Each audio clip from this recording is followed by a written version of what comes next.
Aujourd'hui, pour notre message, on veut découvrir ensemble celui qui peut pardonner les impardonnables, celui qui peut sauver les impardonnables. Aujourd'hui, on peut se rappeler, en fait, ces gens qui ont été des criminels de guerre, par exemple. Et puis, selon notre jugement, puis selon notre estimation, on se dit, mais est-ce que c'est possible que ces gens-là puissent être pardonnés? On a seulement à se rappeler, justement, de la guerre des nazis, les chambres à gaz, et ces milliers de gens qui ont souffert, qui ont péri, justement, des enfants, des femmes, en fait, des gens de toute marche de vie, en fait, qui ont passé par la souffrance atroce. Et puis, on se dit, mais est-ce que c'est possible qu'il y ait des gens comme tels? Puis là, bien, ces derniers temps, bien, il y en a d'autres qui sont jugés comme criminels de guerre. Est-ce que c'est possible que ces gens-là puissent être pardonnés un jour? Bien, justement, on va lire quelques passages ensemble. Mais avant, j'aimerais aussi souligner qu'en parlant avec des gens, j'ai rencontré des gens, moi, qui avaient gaspillé leur vie, puis avaient raté leur vie, avaient vécu dans l'ivrognerie, et puis bon, ils avaient démoli leur famille, leurs femmes, leurs enfants, puis qui me disaient justement qu'ils avaient descendu trop bas, trop creux, pour que Dieu puisse les pardonner. C'est comme si ils refusaient d'accepter qu'ils pouvaient être pardonnés pour justement tout ce qui s'était produit dans leur vie. Alors, ben, je leur parle très souvent des brigands qui ont été crucifiés à la croix au même temps que le Seigneur Jésus. Puis on lit ça dans l'Évangile de Luc, et puis on va lire juste quelques passages. D'abord, on a crucifié en même temps que le Seigneur Jésus, deux brigands, un de chaque côté. Et on lit au verset 39 ici, l'un des malfaiteurs crucifiés l'injuriait, disant, « N'es-tu pas le Christ? Sauve-toi toi-même et sauve-nous. » Mais l'autre le reprenait en disant, « Ne crains-tu pas Dieu, toi qui subis la même condamnation? Pour nous, mais c'est justice, car nous recevons ce qu'ont mérité nos crimes. Mais celui-ci, en parlant de Jésus, n'a rien fait de mal. » Et il dit à Jésus, « Jésus, souviens-toi de moi quand tu viendras dans ton règne. » Et Jésus de lui répondre, « Je te le dis, aujourd'hui, tu seras avec moi dans le paradis. » Alors, tout en lisant justement ce récit de la parole de Dieu, ces deux brigands étaient vraiment des impardonnables. En fait, l'Évangile de Matthieu, aussi bien que Marc, nous disent que les deux brigands se moquaient également de Jésus en même temps que la foule, les prêtres religieux du temps qui avaient fait crucifier le Seigneur. Tous ces gens-là se moquaient du Seigneur, les deux brigands. En fait, c'est un peu surprenant. Ils auraient pu sympathiser au moins l'un pour l'autre, puisqu'ils étaient là sur la croix, là, cloués sur ces croix. Puis au-dessus de leur tête était justement la cause de leur crime, le pourquoi la justice devait subir à leur égard. Mais sur la croix de Jésus, il y avait seulement ces lettres. Jésus de Nazareth, roi des Juifs. Parce qu'on n'avait trouvé rien de mal en Jésus. Et un des brigands le reconnaissait bien. Alors, vous savez, on se place devant la croix. Et puis, on regarde ces deux brigands, là. Ils sont arrêtés de leur temps, là. On aurait vu dans ces brigands des gens sans doute semblables à Hitler et puis ces gens qui ont fait des atrocités épouvantables. Puis on se dit, mais c'est pas possible pour eux que Dieu puisse pardonner des gars comme ces gens-là. Bien, c'était comme ça avec les brigands. Mais justement, il y a quelque chose qui s'est produit. Il y en a un qu'on appelle très souvent le bon larron. Ça n'existe pas, un bon larron.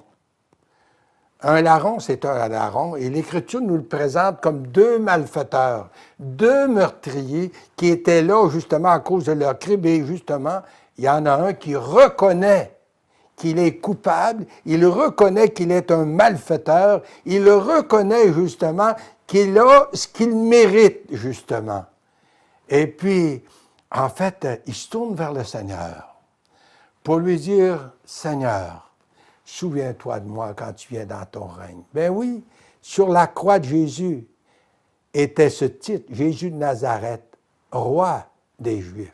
Et sans doute, ce qu'il avait appris comme enfant, dans son enfance, oui, il avait appris que le Messie devait venir, puis il devait souffrir, puis aussi qu'il allait former son royaume.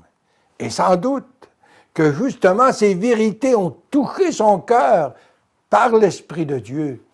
Et ce brigand, cet impardonnable qui crie vers le Seigneur, « Jésus, souviens-toi de moi quand tu viendras dans ton règne. » Et le Seigneur de lui dire, aujourd'hui, pas demain, pas après-demain, pas peut-être, mais aujourd'hui, tu seras avec moi dans le paradis. Mais cet homme-là, c'est sûr qu'il ne pouvait pas faire une bonne œuvre. Ses mains étaient clouées sur une croix. Il ne pouvait pas se mettre à genoux. Il était pendu sur la croix par les clous dans ses mains, dans ses pieds. Il ne pouvait pas non plus se faire baptiser et puis faire quoi que ce soit. Tout ce qu'il avait, c'était une vie de criminel, de crime qu'il avait, justement. Et pourtant, le Seigneur, c'est ça la grâce merveilleuse de Dieu. Le Seigneur était prêt à le pardonner. Mais comment est-ce que ça pouvait se faire? Comment est-ce qu'on peut retrouver, justement, un brigand, un meurtrier, un criminel au ciel? Comment est-ce que c'est possible? Bien, c'est que le Seigneur répondait à sa place. Le Seigneur y a fait expiation. Le Seigneur a pris le péché, les crimes et tout ce que cet homme a fait dans sa vie, puis il a fait expiation, puis a répondu à la justice divine. On oublie ça très souvent. On oublie que Jésus en croix, il a répond pour vous, pour moi. Qu'est-ce que vous pouvez répondre, justement, cher ami, à ce plan ou l'œuvre de la rédemption que la parole de Dieu nous présente comme un si grand salut? C'est merveilleux quand même.